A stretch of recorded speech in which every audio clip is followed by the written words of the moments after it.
2020 жылга карата Бишкек шаарынын жергиликтүү бюджетинин жалпы чыгаша бөлүгү 10 миллиард 89 миллион 148 миң сом. Мунун ичинен мамлекеттик мекемелерди каржылоого 800 миллион сомдон ашыгы каралган. Ага Бишкек шаар кеңешинин мэриясы, 4 райондук администрациясы, 22 аймактык башкармалыктарды жана башка мекемелерди каржылоо каралган. Ошондой эле бул суммада шаар мэриясынын чет мамлекеттерден алган карыздарын төлөө дагы каралган экен. Деги эле бул бөлүнгөн каражат борбор калын муктаждыктарын чечүү үчүн жетиштүүбү?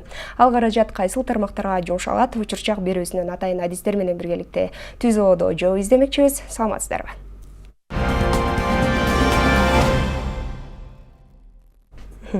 Дароо эле эфирди баштаардан мурун студиябызга келген коноктор менен тааныштырып өтсөк, Бакетаев Алмаз Кошбекович, Бишкек шаарынын биринчи вице-мэри. Саламатсызбы? Убактыңызды бөлүп эфирге келип бергениңиз үчүн ыраазычылык билдиребиз. Ошондой эле Докенов Эрнест Шарапидинович, Бишкек шаардык кеңештин финансы жана бюджет боюнча туруктуу комиссиясынын төрагасынын орун басары. Саламатсызбы агай? Саламатсыз. Терең ыраазычылык билдиребиз. Алгачкы эле суроом сизге узамакчы, Эрнест Шарапидинович. Бюджет кабыл алынды. Эми ушул каражаттар кайсыл тармактарга багытталды негизги? Негизи көбүрөөк негизи социалдык тармактарга каралды. Ага айта кетсек, быйыл деле, былтыркыдай деле бюджеттин негизи социалдуу багытталды негизинде. Ошол каражаттар 5 миллиард 586 миллион 747 миң сом каралды.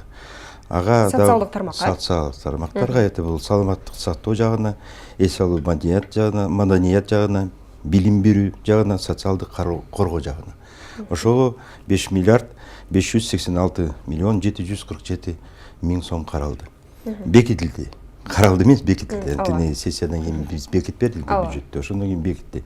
Андан тышкары, эгерде карай кетсек, бир эмеге социалдык баягы жүргүнчүлөргө льготный категория баягы жарандарыбызга, пенсионерлерге бекер түшөт атпайбы автобуска? Жол акылары. Ага 194 миллион 88 миң сом каралды. Андан тышкары 5 миллиарддан тышкары. И ошондой эле Бишкек теплоэнергияга эмеге дотация берилет, баягы социалдык эмелерге төлөмүнө жараштуу алынат да. Ошо 390 миллион каражат ошол жака дайындалды. Ошону менен бирге карасак,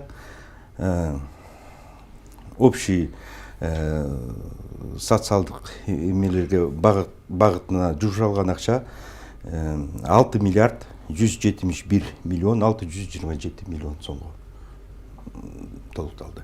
Алдын баарын бюджетке караганда 60%-тен ашык негизи. Ошондуктан биз айтабыз, ошол биздин бюджетибиз социалдуу багытталган. Түшүнүктүү. Пайызына каралып калдык. Деги канча пайызы ошол республикага, канча пайызы шаарга каралды? Жок, биз азыр өзүбүздүн жергиликтүү гана бюджетти карап атабыз. Республиканын бюджетин караган жокпуз. Бул биздин баягы сиз төмөн буга чейин айтып кеткен 10 миллиард сомдон тышкары бекитилди деп атпайсыңарбы? Ошондон 6 миллиардтан ашыгы ошо социалдык багытка жумшалды. Түшүнүктүү. Дароо эле сизге бергим келип жатат. Деги эле ушул шаар муктаждыктарын чечиш үчүн ушул бөлүнгөн каражат жетиштүү деп ойлойсузбу? Жетиштүүбү деги эле? Эми мен башында эле айтып кетейин, бул жетишсиз. Анткени мына Эршат айтып кетти, бүгүнкү күнгө чейин шаардын бюджетибиз социалдык ориентированный.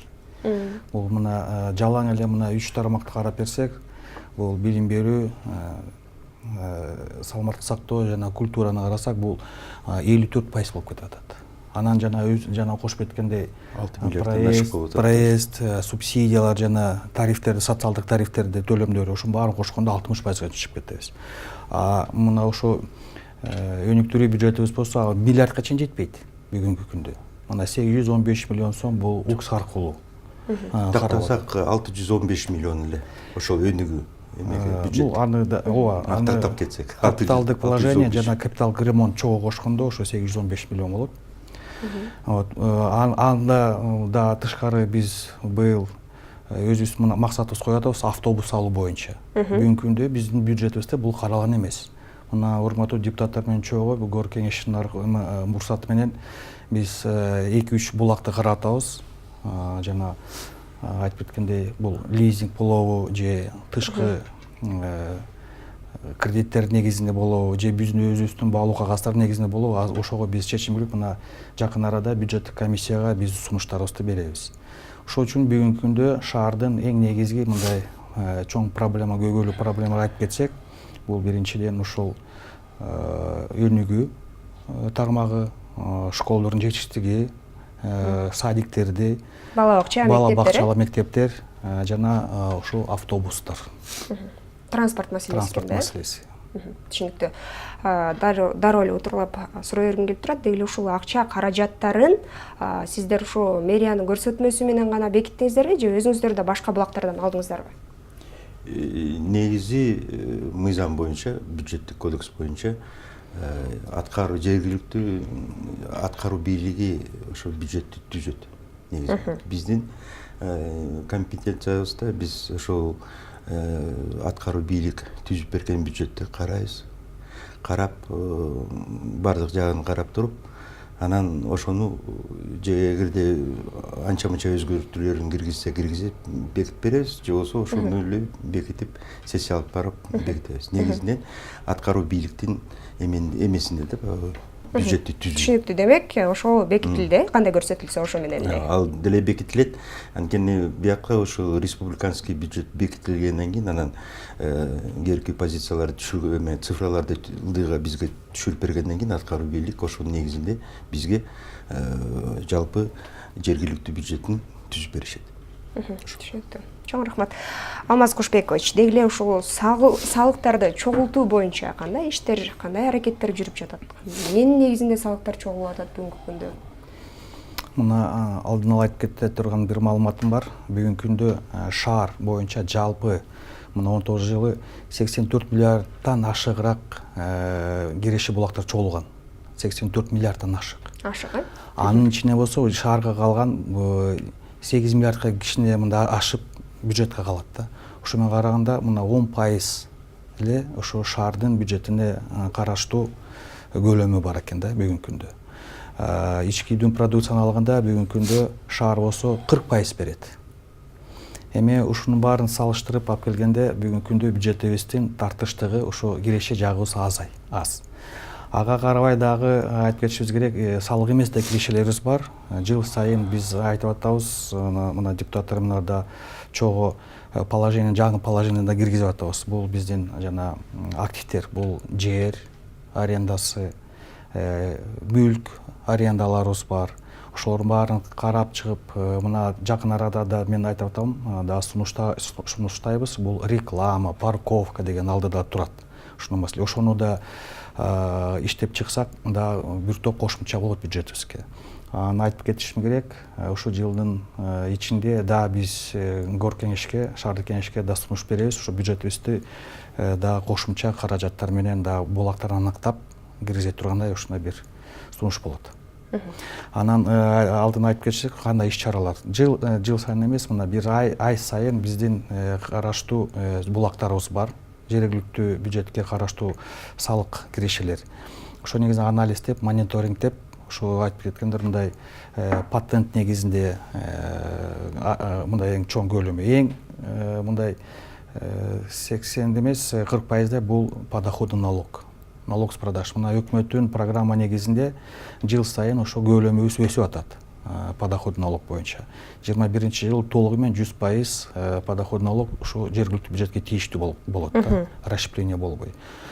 Бирок айтып кетишибиз керек, ошол эле убакта салык сатуудан бул 100% 21-ci жылы республика деңгээлге өтөт. Ошондо мындай ожидаем деп эффекттексек, кичине жетишсиз болуп атат да, чын айтканда. Бирок ошого да карабай, биз ошо салык эмес киреше жагыбызды да көңүл буруп, ошо жактан да потенциалыбыз көп бүгүнкү күндө. көтөрүлүп атасыздар. Түшүнүктүү. Анан бул коомчулукта көп эле жолу айтылып келет, ушу тез тамактануучу жана тамактануучу жайлар деги эле Бишкек шаарында өндүрүштөн ушул тойканалардын саны күн санап өсүп жатпайбы? Анан булар ушул салыкты эмненин негизинде төлөшөт? Мисалы үчүн ошол эле фаизаны арзууну же болбосо Нава чайканасында төлөгөн салыктын суммасын уксаң күлкү келерлик деп да мындай коомчулукта кептер айтып жүрөт да, ушуну тастыктап айтып өтсөңүз деги эле.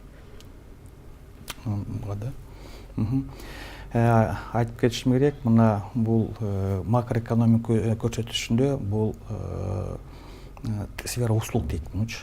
Бүгүнкү күндө Бишкек шаарыбыз болсо 52% берет.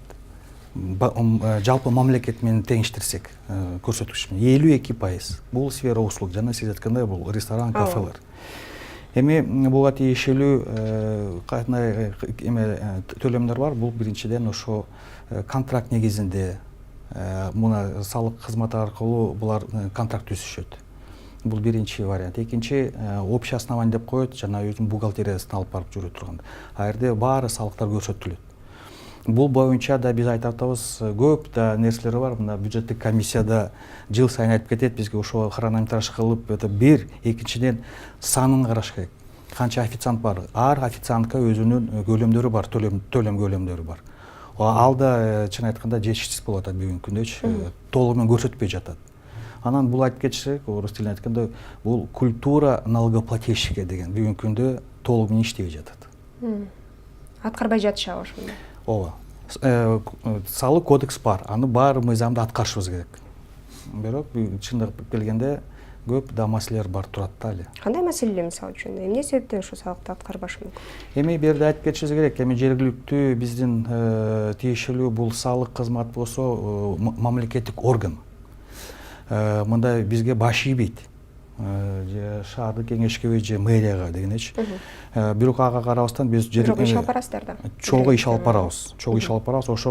Ошол байланыштуу бүгүнкү күндө биз дагы бир структураны сунуштап атабыз. 70 адамыбыз бар бүгүнкү күндө. Ошо салык менен чогуу аралашып иштеп келаткан бүгүнкү күндө эми бул муниципалдыкта кызматкерлер эмес бүгүнкү күндөчү. Бул жөн эле айткандай мамлекеттик кызматкер эмес. Мамлекеттик кызматкер эмес да. Ошону азыр статусту берип, полноценный мына муниципалдык кызматкер кылып, аны ушул функцияны берип, ошондон кийин да ошо ойлоп атабыз, өзүнүн мындай бир позитивдүү эмесин результатын берет депчи. Ал эми ушул тойканалар жөнүндө кеп кылып атпадык беле, ошого дагы токтолгум келип турат. Күн сайын ошол жерде жок эле дегенде 300, 400, 500 киши теленет эмеспи? Анан балким ушул салыкты ошол ар бир отурган столго же болбосо ушул сыяктуу башка жолдорун карап көрдүңүздөрбү кеңейтүүнүн? Себеп дегенде имарат чоң, имараттын өзүнө карала турган болсо ичинде теленген кардарлар аябай эле көп болот атпайбы? Идея. Бул маселени карап көрдүңүздөр беле? Бул эми айтканда бул салык саясаты бүгүнкү күндө мен айтып кеткендей бул мамлекеттик органдарга тиешелүү. Кандай балким сунуштама берип? Сунуштама биз берсек, биз салык эмес жагына сунуш бере алабыз. Бүгүнкү күндө мына мамлекеттик госустройство ушундай бөлүнгөн.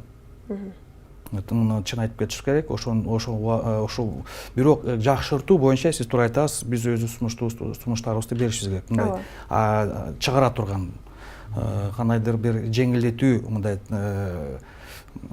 прозрачность бере турганда ошо системаны дегенечи киргизиш керек. Жана фискализация деп айтабыз, бүгүнкү күнгө чейин мына фискализация аз ишке ашылып атат этап менен. Ошо ишке ашылып кетсе да бул ачыгыраак мындай көлөмдөр болот да. Түшүнүктүү. Урматтуу телекөрүүчүлөр, сиздер түз ободосуздар. Учурчак берүүсүбүз көрсөтүүсүн улантат. Студиябызга байланышка чыгып, өзүңүздүн сурооңуз болсо узатсаңыз болот. Бүгүн биз ушул Бишкек шаардык каралган бюджеттин казынанын бөлүгү жана ошол каражатты ошол шаардын деги эле мүмкүнчүлүктөрүн толук бойдон аткарууга жетеби деген теманы алкаганда кеп кылып жатабыз. Андыктан байланышка чыксаңыздар болот. Студиябызга келген конокторду дагы бир ирет эсиңиздерге салып өтөйүн. Бакитаев Алмаз Кошбекович, Бишкек шаарынын вице-мэри, ошондой эле Докенов Эрнест Шарапидинович, Бишкек шаардык кеңештин финансы жана бюджет боюнча туруктуу комиссиясынын төрагасынын орун басары. Ал эми студиябызга болсо байланышка чыгып өзүңүздүн суроолоруңузду узата берсеңиздер болот. Эрнис мырза, сизге байланышка бизге азыркы тапта байланышка чыккан угарманыбыз бар экен. Кабыл алсак, саламатсызбы угарман, сизди угуп жатабыз. Саламатсызбы. Мен бул жолдордун оңолуп жатканы боюнча суроо берейин дедим эле. Акыркы күндөр Бишкек жолдору чындыгында кыйла жакшырды, бирок бул нерсенин баары Кытай мамлекетинин каржылоосу менен жакшырып жатат. Ал эми шаар мэриясы кайсыл көрүнүктүү жолдорду оңдоду акыркы жылдары, ошол жөнүндө билгим келди эле. Рахмат. Чоң рахмат сурооңузга. Мен баштап койсом, Ооба. Биринчиден туура айтып кетти, мына Кытай гранты аркылуу чоң магистралдык жолдор салынды. Ооба, 3 фаза менен. 3 фаза. Биринчи фаза мына ишке ашырылып, экинчи фаза мына Кудай буюрса башталат. Андан да алдына да турат. Мында 68 көчө деп айтып атабыз. 64 коюшулат дегенечи. Километр алганда ошо 140-190 километр деп пландаштырып атабыз. Бирок айтып кетишибиз керек, бюджеттин өзүнүн ички булагы менен биз жанагы внутридомовой, придомовой микрорайон ичинде ал бар өзүбүздүн булак ичинен кылынып атат. Бүгүнкү күндө жана тротуарлар, велодорожкалар 20-жылга аябай чоң амбициозный проекттерибиз бар. Бүгүнкү күндө ошону биз болсо өзүнчө презентация кылабыз. Мына шаардык кеңеш бизди кабыл алып, бюджетибизди кабыл алып берип, ошо бүгүнкү күндө мына тез аранын ичинде, бир айдын ичинде ошо титулдар баарын түзүп, ишке ашыра тургандай тендерге уже даярчылык көрсөтөбүз бүгүнкү күндө. Айтып кетишибиз керек, мына шаардык биздин жарандарыбызга ошо мында пространствону көбөйтүү боюнча мына парк болобу, сквер болобу, велодорожка болобу, ошого көңүл аябай буратабыз. Бул баары 17-жылы бекитилген программабыз бар. Мына Гор кеңештин программабыз бар, шаардын жагымдуу шарттар дегенчи. Ошо жерде бар. Канчасы ишке ашты бүгүнкү күндө? Бүгүнкү күндө мына бул программа 20-жылы бүтөт, быйыл бүтөт. Жалпы бул программа кабыл алганда 4 жылга кабыл алынган. Керектүү мындай объемдор, финансылык объемдор санаганда 30 миллиардтан да ашып кете турган мындай көлөмдөр да, чын айтканда. Ошого байланыштуу 80%, 70% бул чоң мындай сырттан келе турган, инвестиция келе турган негизине түзүлүш керек. Бул чын айтканда амбициозный программа болчу, бирок бишке бүгүнкү күндө мен бул отчет жакында даяр болот. 19 жылдын отчету. Ошо системалык иш жүргүзүү боюнча ушул программабыз бар. Экинчиден жанагы өкмөттүн программа алкагында жана президенттин указы негизинде. Ушул баарын бириликте шаардын бюджети бүгүнкү күндө түзүлгөн, ошо ишке ашыра тургандай. Ошо эң чоң көңүл ушул биздин шаардык тургундарыбызга байланыштуу. Түшүнүктүү. Жоңузга рахмат. Эрнис мырза, сизге суроо узаткым келип турат. Ушул салыктын көп бөлүгү ушул кайсыл тармактардан чогулат дегиле. Анан ушул Дордой, Ош базар, ушул сыяктуу шаарда жайгашкан базарлардын статистикалык эмеси барбы? Негизи бул салыгы боюнча. Базарлар боюнча, торговый центрлер боюнча статистика негизи бар. Бул база деп коет налогоплательщиков. Бул базалар негизи баягы салык органдарда болот. Мезүүбүздө деле бар. Азыр баарын салык органдары менен чогуу иштешип, ушул аткаруу бийлик, жергиликтүү быйыл көбөйдү, былтыркыга салыштырмалуу. Салык тармактары көбөйдү. Өзүңүз эметкендей айтып кетпедиңиз башында. 1 миллиард 693 миллион 349 миң сомго көбөйдү быйылкы бюджетибиз негизи. Былтыркыга салыштырганда.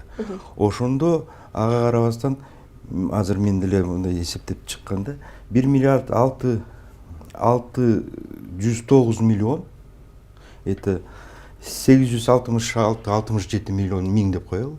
Это 95%.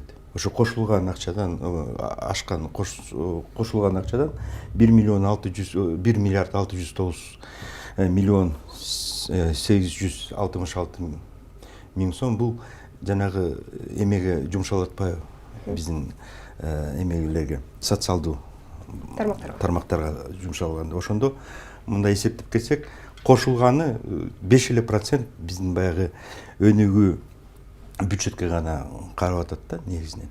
Негизинен азыркы өнүгүү бюджетибизге быйыл биз белгилеп бердик 600, мен жана айтып кеткендей 615 миллион эле сом. Бул жалпы бюджетибиздин 6% түшөт. 6%. А көпчүлүк баягы мен кайталап кетейин, көпчүлүк биздин эмебиз баягы социалдык эмеге багытталган 6 миллиарддан ашык сомдор. Анан биз бюджетти белгиткенде биз базарларды салыштырбайбыз биз. Жалпы биз баягы салык боюнча гана эметебиз да. Көпчүлүк баягы салыктар баягы подоходный налогтон 3 миллиард 500 ашыгы миллион сом ошол жактан түшөт. Налог патенттен, анан баягы налог на имущество, движимое, недвижимое имущество ошол жактан гана негизи биздин налогубуз ошондон түзүлөт да, баягы бюджетибиз ошол эмелерден тармактардан түшөт бизге. Болгон адистер ушул Евразия экономикалык биримдигине, бажы биримдигине кошулгандан бери ушул тармак бир аз аксады, ошо соода жаатында, ушул эле базарларда деп айтып келишет да. Ошундан улам сизге суроо узатканмын да негизинен. Жок, базарлардан азайганы менен баягы эме жалпы республикалык бюджет түзүп атканда бардык цифралар ушул жерге топтолот, республиканский бюджетке, анан бизге түшөт салык боюнча. Салыктарды карасак, бир где-то кеминде бир 8, 10, 34%га чейин көбөйдү. Өстү да. Биз бекитип берип атабыз, ошол мен жана айтып кеткендей 1 миллиард 693 миллионго көтөрдүк. Жалпы эмелер боюнча. Түшүнүктүү. Алмаз Кушбекович, деги эле мына улам салыктын саны да өсүп атыптыр, сизге бөлүнгөн каражаттар да ошо сиздердин тармакка жылдан жылга көбөйүп жатпайбы? Анан деги эле былтыркы жылда кандай алгылыктуу иштер жүргүзүлдү жана быйылкы жылы ушул эмнени жаңылталык, эмнеге багыттайлык, эмнени өзгөртөлүк деп турасыздар? Пландарыңыз туурасында айтып өтсөңүздөр. Мына башында биздин сөзүбүздүн башында айтып кеттик, биздин шаардын бюджетибиз ошо социалдык тармакка көп көңүл буруп атабыз да. Өнүгүү жагына болсо каражат жетпей жатат. Ошого байланыштуу биз эки чоң маселени көтөрүп атабыз. Биринчиден ошо ички чыгымдарыбызды оптимизациялоо боюнча. Ошонун баарын топтоп, аны ошо капиталдык салымдарга кошуп боюнча. Экинчиден ушул эффективдүү оптимизацияны көтөрүш үчүн биз бюджетибизди программалык формат негизинде түздүк мына 20-жылы. Бул эмнени билдирет? Биринчиден биздин шаар тургундарыбыз болсо сайт аркылуу болобу, биздин отчет негизинде болобу, бул физический объемдор менен көрсө болот бюджетибизди.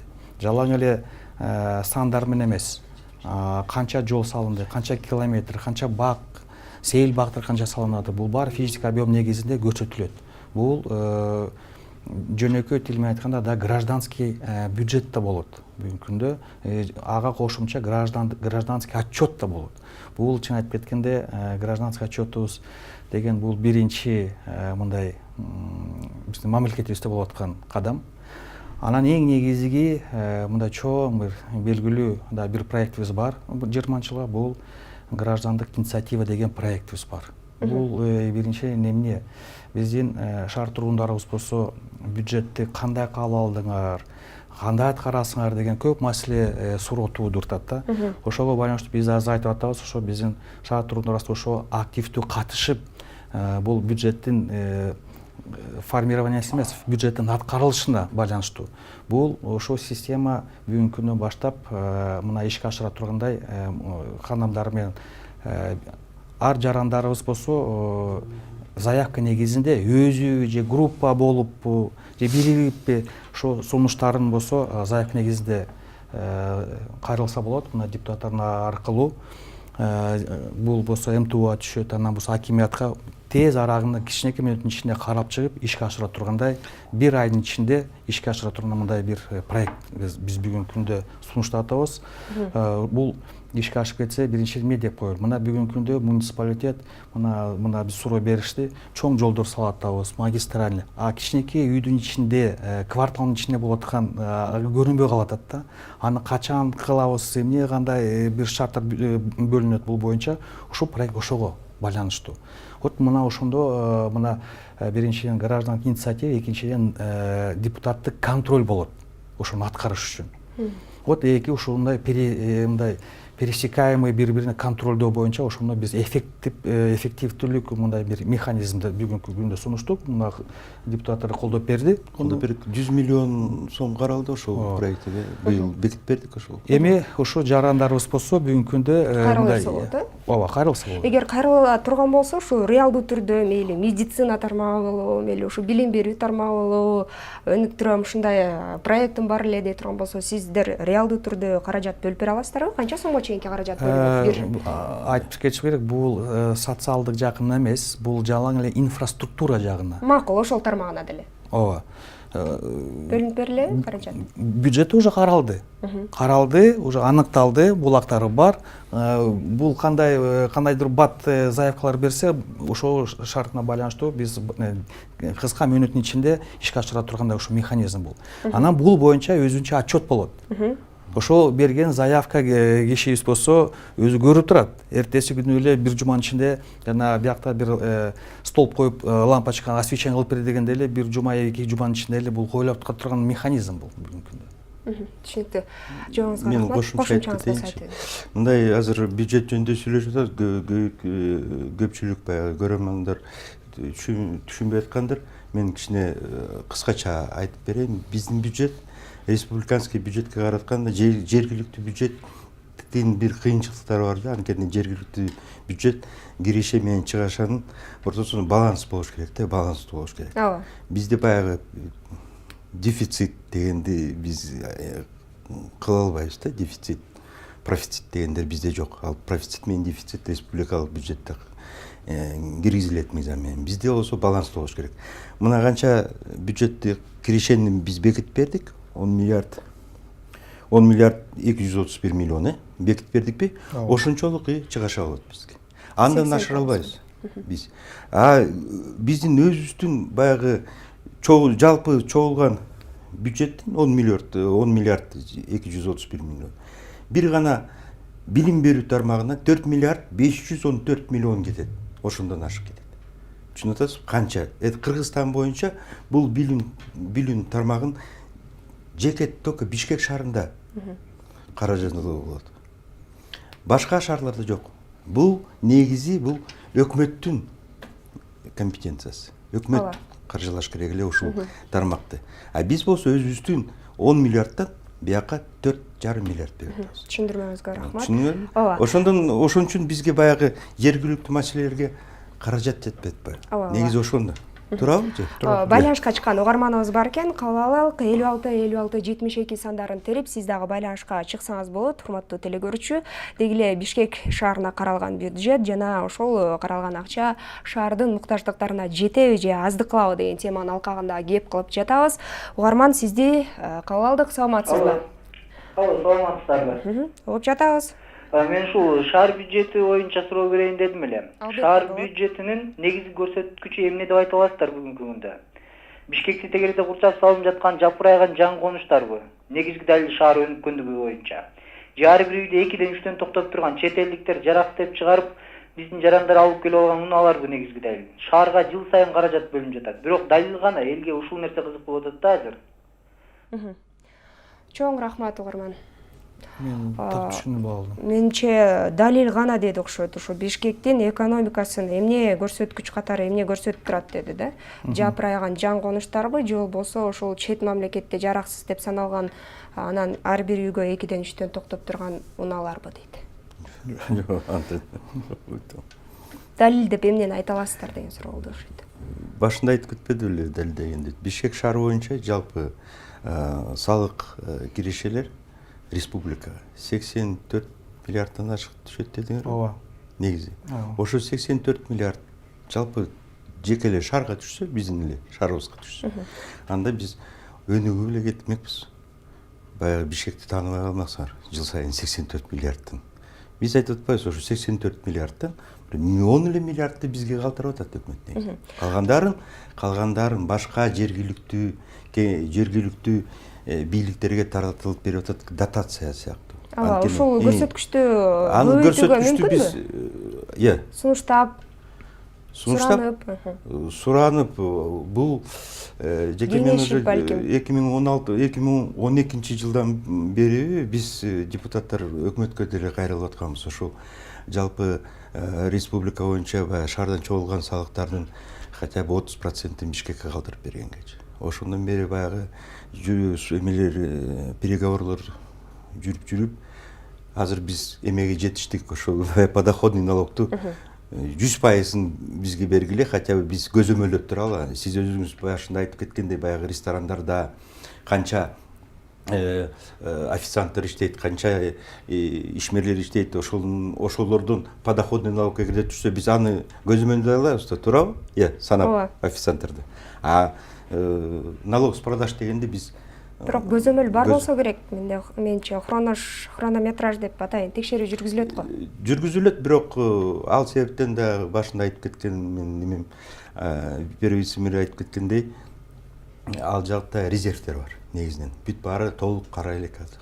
Кароого мүмкүн эмес, Жок, карап атабыз, азыр бар жетиш. Баягы эки базанын баарын бириктирип атабыз деп атпайбызбы? Салыктын базасы, өзүбүздүн базаны. Башка темага дагы багытка өтөлү, себеп дегенде убактыбыз аягында тар экен. Кыскача эле жооп берип өтсөңүздөр болот. Мына социалдык тармактарга көңүл бөлөбүз деп жатпайсыздарбы? Анан ушул быйылкы жылы балдар бакчаларын карап атасыздарбы, деги эле пландарыңыздарда барбы? Себептен союз малында ошо мекемелерде кайтаруу иштери да жүрүп жатат деп бир кезекте айттыңыздар эле. Анан деги эле балдар бакчаларындагы жеке менчиктерге салынган салыктар биздин билишибизче алынып салынса керек, ушул кайра кайтаруу мүмкүнбү? Ушул балким социалдык тармактарга көңүл бөлсөңүздөр. Мен биринчиден бул жумуш ишке ашырылып атат. Өткөн жылы мына биздин отчет негизинде 2-3 бала бакча кайтарылып берди. Бул боюнча быйыл ушул бюджетибизде ошо ремонтко каражат каралып атат. Экинчиден дагы ушу быйыл ушу бюджетибизде 2 бала бакча пландаштырып атабыз строительствого. Жана 2 школду. Эми мына айтып кеттик, биздин бюджетибиз болсо ошо 600 миллион эле сом. Бүгүнкү күндө 960 орунду школубуз болсо, жалпы орточо 260-250 миллион сом турат. Ошону карап көрсөң, биздин күчүбүзгө канчага жетет? 2 эле школго да. Ошого деле байланыштуу биз азыр да кошумча механизмдер иштеп чыгып атабыз. Каражатта жетишпей жатса деле ошо башында ошо строительствону баштап, анан дагы кошумча механизмдер менен улантып кете тургандай ошо проекттерибиз бар да. Демек 2 бала бакча, 2 мектеп салынат, пландаштырып атабыз. Жана айтып кеткендей, кайтарылган бала бакчалар бар. Ошо капремонт аркылуу аны ишке ашырабыз. Тышкары инвестиция аркылуу. Түшүнүктүү. Башка тармактарга дагы кайрылабыз, себептен убактыбыз аягында тар экен. Мына Ош жергесинде Кыргызстандын тарыхында алгач ирет деп дагы айтсак болот. Жогоруда транспорт маселесине да кайрылбадыкпы? Дал ушул электроавтомобилдер, автобустар тактап айтканда чыгарылат деп пландап жатышат да. Анан эгер мындай боло турган болсо, ошону сатып алуу жолдорун карадыңыздар беле, деги эле ушул тармак менен кабарыңыздар барбы? Анан кытайлардын баягы автоунааларын, автобустарын алгандан көрө ошо атамекендик электроавтобустарды алуу болсо кандай болот эле? Эрнис мырза. Албетте, биздин өзүбүздүн кайсы жылдан бери баягы эмне деп койчу орусча, поддержка собственного бизнеса, внутреннего бизнеса. Ал сыяктуу эгерде ачылса, чыгарылса, албетте сүйлөшүүлөр болот и сатып алганга аракеттенебиз. Анын үчүндө эме болот, өтө баягы льготалар болот. Негизинен, эгерде биз өзүбүздүн производительдерден алсак, эмелердин бар. Биз азыр деле көпчүлүк азыр тармактарды колдоп атпайбызбы, өзүбүздүн местный жергиликтүү производительдердин. Ошондой эле. Алмаз Кошбекович, деги эле ушул чоң автобустар бар, фирмалар барбы, жеке менчик шаарда иш алып барган? Ооба, мына Шыдыр жол деген осо бар. 213 бе? 35 маршрут. 235. Бул чоң автобустар көп кишилик. Ооба, көп кишилик. Мына ошо 35 маршрут Шыдыр жол деген осо иштеп жатат бүгүнкү күндө. 2-3 жыл болуп калды иште. Бир гана фирма экен да, демек. Ооба. Бирок коомчулукта мындай кептер айтылып жүрөт да, ушул чоң фирмаларды кирүүгө таптакыр мүмкүн эмес экен, жолдору такыр бөлөкчө экен деп, ал түгүл айрым ушул шаардык кеңештин депутаттарынын фамилияларына чейин чыгып жүрдү, ушул өзүнчө бир жашыруун көмүскө иштер бар экен дегенчи, анан ушул чын төгүнүнө айтып өтсөңүздөр кайрылып. Бул эми шаардык Кире алабы жеке менчик ишканалар? Кандай жолдор менен кириши мүмкүн ошо автобустарды алып келе турган болсо? Мейли 5-10 болсун, себеп дегенде ушул кичинекей бустарды эмес, автобустардын санын көбөйтөбүз деп да пландап жүрбөдүңүздөр беле? Ооба, бүгүнкү күндө шаардын мына жетиштиги автобус негизинде бул 1000 деген автобус деп эсептеленет. Жакын арада ошо биздин пландаштырыбыз ошо 500 автобус кем эмес алуу боюнча азыр маселе турат.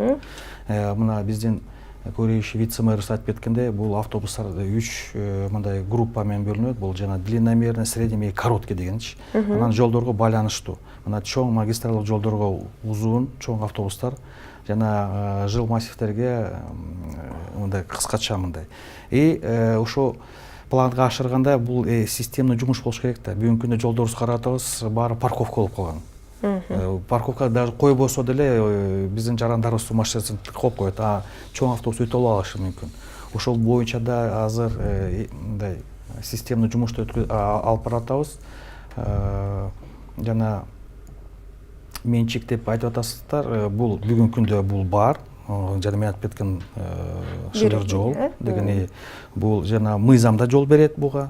Бирок бул шаардын саясатына кандай таасир бере турганын биз мына шаардык кеңеш негизи менен макулдашабыз да бул боюнча. Түшүнүктүү. Дагы бир суроо, бул Советтер Союзунан бери эле ушул Бишкек жашыл шаар деп дагы айтылып келген, анан акыркы күндөр бул макамын жоготуп алдык деп да айтып келишет адистерчи. Анан ушул нерсени жандандыруу пландары быйылкы жылда каралдыбы? Эрнис мырза айтып өтсөңүз дегиле. Анан ирригациялык маселелерге да токтолуп өтсөңүз, кыскача вактыбыз аябай. Кыскача албетте каралды негизинен былтыртан баштап. Кандай пландар каралды? Мисалы үчүн эмнелер өзгөрүлүшү мүмкүн? Эми өзгөрүүлөр былтыр ушул мэриянын структурасын бекитип бердик. Ал структурага байланыштуу эми 2-3 мекеме жаңы ачтылар, туура? Бир эмени бир парк МП муниципалдык тармак, городский парк дегенде муниципалдык парктарды ачтык. Ал мекемени тиги Зеленстройду бөлүп туруп мекемени. Конкретно ошол мекеме негизинен кийин ошол пландаштырган боюнча бул жалпы шаардын баягы парктарын, жалпы скверлерин ошол негизинде ошол тармакка бөлүнүп берет. Ал көзөмөлдөп, ал ирригациядан баштап бүт баарын карап туруп, көзөмөлдөп турат. Негизинен бул эме жагын айтып кетсек. Андан тышкары биз парковочный эмени ачып бердик. Баягы пландаштырып бүт баарын эметкенде дагы кайсы эмелерди. Жыл мекемелерди ачып берип атабыз. Азыркы аткаруу бийлиги сунуштап атат. Ушунун суун киргизип бекитип берсеңер биз тимеле шаарыбызды жыргатабыз деп биз баягы депутаттар ишенип, эми буларга тоскоолдук кылбай бекитип берип атабыз. Эми көрөбүз го ушу жылдын аягында. Рахмат. Кандай жетиштери.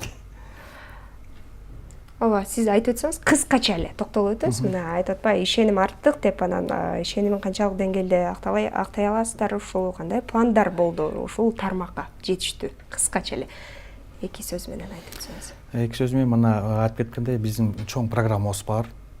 Пландаштырылган, шаардык кеңеш бизге бюджетибизди кабыл алып берди. Ошо менен жок дегенде 90% аткара турган мындай кепилдик бере алабыз. Түшүнүктүү, урматтуу телекөрүүчүлөр, сиздер учурчак берүүсүн көрдүңүздөр. Деги эле шаардык быйылкы каралган бюджет жана анын ушул шаардын муктаждыктарын жоюуга мүмкүнбү же жокпу деген теманы алкагында кеп кылдык. Кызматыңызда болсо мен Айгерим Токтоналиева болдум. Кийинки берүүдөн көрүшкөнчө саламатта туруңуздар. Сиздерге болсо убактыңыздарды бөлүп келип бергениңиздер үчүн терең ыраазычылык билдиребиз.